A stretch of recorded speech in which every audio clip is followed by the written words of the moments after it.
Municipal కార్మికుల సమస్యలు పరిష్కరించాలంటూ CITU ఆధ్వర్యంలో రెండవ రోజు నిరవధిక సమ్మె బాటపట్టారు. కడప కార్పొరేషన్ కార్యాలయం ఎదురుగా బైఠాయించి నిరసన వ్యక్తం చేశారు. సీఎం జగన్మోహన్ రెడ్డి ఎన్నికల ముందు మున్సిపల్ కార్మికుల సమస్యలను పరిష్కరిస్తామని హామీ ఇచ్చి అధికారంలోకి రాగానే ఆ హామీలను విస్మరించారన్నారు. ముఖ్యమంత్రి జగన్మోహన్ రెడ్డికి మున్సిపల్ కార్మికుల సమస్యలు పరిష్కరించడంలో చిత్తశుద్ధి కనిపించడం లేదన్నారు. వెంటనే రాష్ట్ర ప్రభుత్వం స్పందించి మున్సిపల్ కార్మికుల సమస్యలు పరిష్కరించాలని, లేని పక్షంలో అన్ని పార్టీలను కలుపుకొని సమ్మెను మరింత ఉధృతం చేస్తామని హెచ్చరించారు. ఈ మున్సిపల్ కార్మికుల రెండో రోజు సమ్మె గురించి మరింత సమాచారాన్ని మా కడప జిల్లా ప్రతినిధి షబ్బీర్ వివరాలు అందిస్తారు. ఏపీ మున్సిపల్ కార్మికుల సమస్యలు పరిష్కరించాలంటూ సిఐటియు ఆధ్వర్యంలో రాష్ట్ర వ్యాప్తంగా రెండో రోజు నిరవధిక సమ్మె బాట చేపట్టారు. కడప నగరంలోని కార్పొరేషన్ కార్యాలయం ఎదురుగా సిఐటియు ఆధ్వర్యంలో పెద్ద ఎత్తున నిరసన వ్యక్తం చేస్తున్నారు. ప్రస్తుతం మనతో మాట్లాడడానికి సిపిఎం పార్టీ జిల్లా కార్యదర్శి చంద్రశేఖర్ ఉన్నారు. ఆయన అడిగి తెలిసిన ప్రయత్నం చేద్దాం. చెప్పండి, మున్సిపల్ కార్మికుల సమస్యలు పరిష్కరించారని గతంలో కూడా ఎన్నో ఉద్యమాలను చేపట్టారు, కానీ రాష్ట్ర ప్రభుత్వం ఇప్పటి వరకు స్పందించలేదు. ఏం స్పందిస్తున్నారు మీరు? నిన్నటి నుంచి AP municipal workers and employees union CITU అనుబంధం రాష్ట్ర వ్యాప్త మున్సిపల్ కార్మికుల సమస్యలపైన సమ్మె పిలుపు ఇవ్వడం జరిగింది. అందులో భాగంగా రెండో రోజు రాష్ట్ర వ్యాప్తంగా సమ్మెలో భాగంగా కడప కార్పొరేషన్ ఆఫీస్ ఎదుట ఈ యొక్క సమ్మె కొనసాగుతూ ఉంది. ఈ సందర్భంగా ఈ రాష్ట్ర ప్రభుత్వానికి సిపిఎం పార్టీ తరఫున తెలియజేసేది ఏమిటంటే, మీరు ఎన్నికల ముందు అనేక హామీలు మున్సిపల్ కార్మికులకు ఇచ్చారు. పారిశుద్ధ్య కార్మికులకు కానీ, ఇంజనీరింగ్ కార్మికులకు కానీ ఏ ఒక్కటి కూడా ఈ 4.5 సంవత్సర కాలంలో దాన్ని అమలు చేయలేదు. అది అమలు చేయమని చెప్పి ఈరోజు సమ్మె జరుగుతూ ఉంది. అందులో మొట్టమొదటిది ఏమిటంటే, ఈరోజు కాంట్రాక్ట్ కార్మికులందరినీ కూడా పర్మనెంట్ చేస్తామన్నారు. రెండోది కనీస వేతనం 26,000 ఇస్తామన్నారు. అలాగే పెన్షన్ సౌకర్యము సుప్రీంకోర్టు తీర్పు ప్రకారము అమలు చేస్తామన్నారు.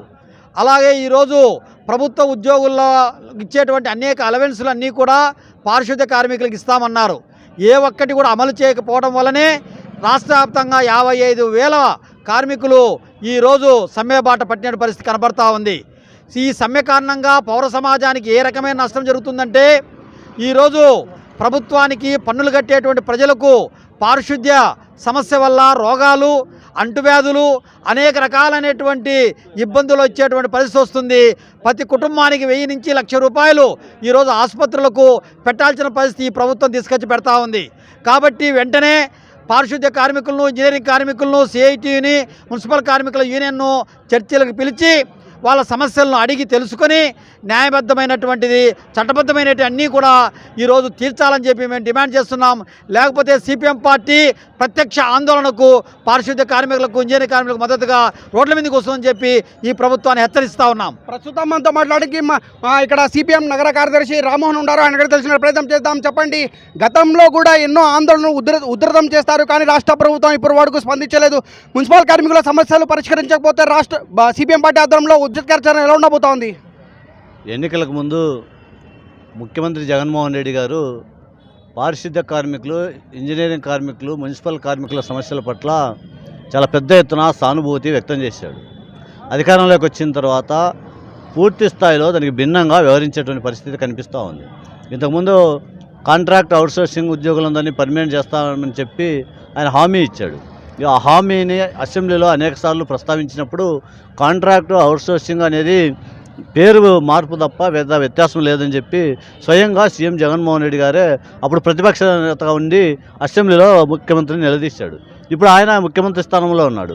ఇప్పుడు మున్సిపల్ కార్మికులు అడుగుతున్నది ఏంటి? మీరు హామీ ఇచ్చారు, హామీ ప్రకారం అందరినీ పర్మనెంట్ చేయమని అడుగుతున్నారు. రాష్ట్రంలో 55,000 మున్సిపాలిటీల్లో పనిచేసేటువంటి కార్మికులు వాళ్ళకి కావాల్సినటువంటి సెమీ స్కిల్ నుంచి స్కిల్కి మార్చమని చెప్పి అడుగుతూ ఉంటే ఇంత చిన్న సమస్య కూడా పరిష్కారం చేయలేనటువంటి స్థితిలో ఈ ప్రభుత్వం ఉంది. మాట తప్పినా మడమ తిప్పిన ప్రభుత్వంగా ముఖ్యమంత్రిగా ఆయన మారిపోయాడు. అందుకోసం సీఎం జగన్మోహన్ రెడ్డి గారికి మున్సిపల్ కార్మికుల సమస్యల్ని పరిష్కరించాలనే చిత్తశుద్ధి కనపడడం లేదు. ఈ సమ్మెని ముఖ్యమంత్రి జోక్యం చేసుకుని పరిష్కారం చేసే ప్రయత్నం చేయాల్సిన అవసరం ఉంది, కానీ ఆ దిశగా ఆయన ప్రయత్నం చేయట్లేదు. సమ్మె చాలా తీవ్రమవుతుంది, రోజు రోజుకు ఉధృతం చేస్తాం.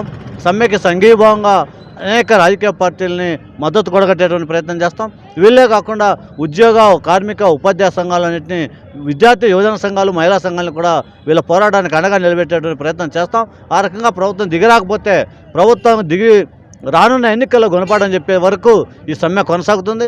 సమస్యల పరిష్కారం అయ్యే వరకు సమ్మె ఆగదనేటువంటి విషయం ప్రభుత్వం గమనంలో పెట్టుకోవాలని చెప్పి మేము కోరుతా ఉన్నాం.